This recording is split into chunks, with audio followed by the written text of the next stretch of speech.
ಪಂಚಭೂತಗಳಿಗೆ ನಮಸ್ಕರಿಸ್ಕೊಳ್ಳೋಣ.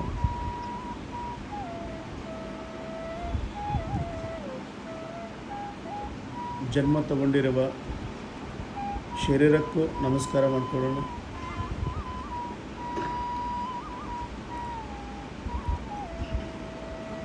ಧ್ಯಾನಕ್ಕೆ ನನಗೆ ಸಹಕಾರ ಮಾಡು ಓ ನನ್ನ ಶರೀರವೇ ಎಂದು ನಾವು ನಮ್ಮ ಶರೀರಕ್ಕೆ ನಾವು ಕೇಳ್ಕೊಳ್ಳೋಣ. ನಾವು ಧ್ಯಾನ ಮಾಡುವಾಗ ಈ ವಿಶ್ವದಲ್ಲಿ ನಮ್ಮ ಬಗ್ಗೆ ಯಾರು ಯೋಚನೆಗಳು ಮಾಡಬಾರ್ದು, ಅಥವಾ ಯಾರಾದರೂ ಮಾಡಿದ್ರೆ ಒಂದು 100 ಅಡಿ ಆ ಕಡೆನೇ ಆ ಯೋಚನೆಗಳು ಬಿದ್ದೋಗಿಬಿಡಬೇಕು. ನನ್ನ ಬಗ್ಗೆ ಯಾರೂ ಯೋಚನೆ ಮಾಡಬಾರ್ದು. ಧ್ಯಾನ ಮಾಡೋ ಸಮಯದಲ್ಲಿ ಯೋಚನೆಗಳು ನನಗೆ ಡಿಸ್ಟರ್ಬ್ ಮಾಡಬಾರ್ದು. ನನ್ನ ಭೂತಕಾಲ ಬಗ್ಗೆ, ಭವಿಷ್ಯ ಬಗ್ಗೆ, ವರ್ತಮಾನ ಬಗ್ಗೆ ನನ್ನ ಯೋಚನೆಗಳು ನನಗೆ ಡಿಸ್ಟರ್ಬ್ ಮಾಡಬಾರ್ದು. ಈ ವಿಶ್ವದಲ್ಲಿ ನನ್ನ ಪರವಾಗಿ ಯಾರೂ ಯೋಚನೆ ಮಾಡಬಾರ್ದು. ಧ್ಯಾನದ ಸಮಯದಲ್ಲಿ ನನ್ನ ಸ್ವರೂಪ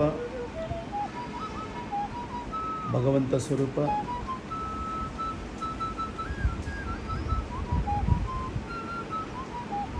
ನನ್ನ ಸ್ಥಿತಿ ಧ್ಯಾನ ಸ್ಥಿತಿ.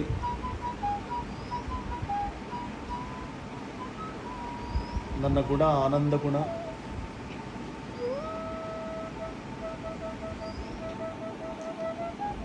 ನನ್ನ ಸೇವೆ ಧ್ಯಾನದ ಸೇವೆ. ಎಲ್ಲ ದೇವರುಗಳಿಗೆ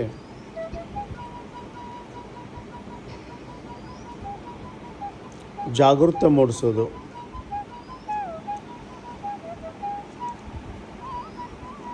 ನಿದ್ರಾಣಾವಸ್ಥೆ ಇರುವಲ್ಲಿ ಭಗವಂತನಿಗೆ ಆತ್ಮ ಜಾಗೃತ ಮಾಡೋದೇ ಧ್ಯಾನ. ಅದೇ ಪರಮಾತ್ಮನ ಸೇವೆ. ಈ ಭೂಮಿಯಲ್ಲಿ ಎಲ್ಲ ದಾನಗಳಕ್ಕಿಂತ, ಎಲ್ಲ ಸೇವೆಗಳಕ್ಕಿಂತ ಧ್ಯಾನ ಸೇವೆ, ದೈವ ಸೇವೆ ತುಂಬ ಶ್ರೇಷ್ಠವಂತವಾದದ್ದು, ಸತ್ಯವಂತವಾಗಿರೋದು, ಶಕ್ತಿವಂತವಾಗಿರೋದು. ನನ್ನ ಪ್ರೀತಿಯ ಪರಮಾತ್ಮರೇ,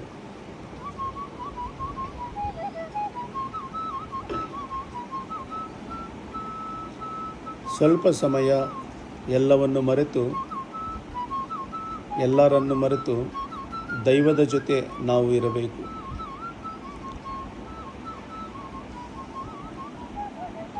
ನಿಮ್ಮ ಪ್ರಾಣವಾಯುವೇ ದೈವ ಸ್ವರೂಪ. ನಿಮ್ಮ ಶ್ವಾಸವೇ ನಿಮ್ಮ ಗುರು. ನಿಮ್ಮ ಶ್ವಾಸವೇ ಬಂಧು ಬಳಗ.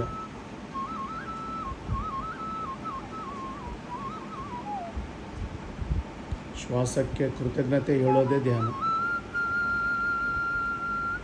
ದಿನನಿತ್ಯ ನಾವು ಕೃತಜ್ಞತೆ ಹೇಳಬೇಕು ಶ್ವಾಸಕ್ಕೆ, ಧ್ಯಾನದ ಮೂಲಕ.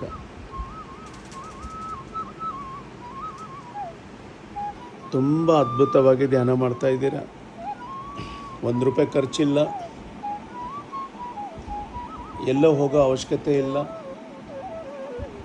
ನಮ್ಮಂಥರ ಅವಶ್ಯಕತೆಯೂ ಇಲ್ಲ, ಯಾರ ಅವಶ್ಯಕತೆಯೂ ಇಲ್ಲ.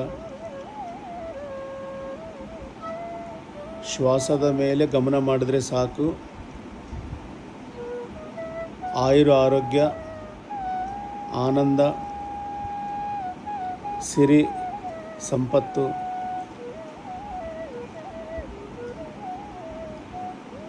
ಸಮಸ್ತ ಯೋಗಗಳು ನಿಮ್ಮ ಪಾಲಾಗುತ್ತೆ.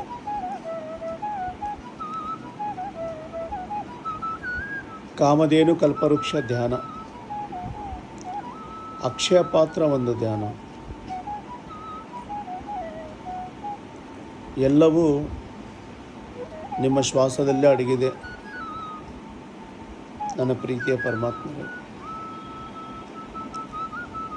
ಧ್ಯಾನ ಯಾರಾದರೂ ಮಾಡ್ಬೋದು, ಎಲ್ಲಾದರೂ ಮಾಡ್ಬೋದು, ಯಾವಾಗಾದರೂ ಮಾಡ್ಬೋದು.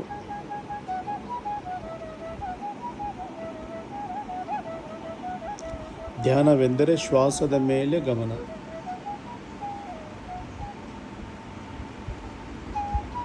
ಶ್ವಾಸ ಪ್ರಯತ್ನಪೂರ್ವಕವಾಗಿ ತಗೊಳ್ಳೋದು ಬಿಡೋದು ಮಾಡಬಾರ್ದು. ಸಾಕ್ಷಿಯಾಗಿ ನೋಡ್ತಾ ಇರಬೇಕು. ಶ್ವಾಸ ಬರ್ತಾ ಇರುತ್ತೆ, ಶ್ವಾಸ ಹೊರಗಡೆ ಹೋಗ್ತಾ ಇರುತ್ತೆ. ಸಾಕ್ಷಿಯಾಗಿ ನೋಡೋದೇ ಧ್ಯಾನ. ಬಾಯಲ್ಲಿ ಮಾತು ಮೌನ, ಮನಸ್ಸಲ್ಲಿ ಯೋಚನೆಗಳು ಶೂನ್ಯ. ಅದರ ಹೆಸರೇ ಧ್ಯಾನ.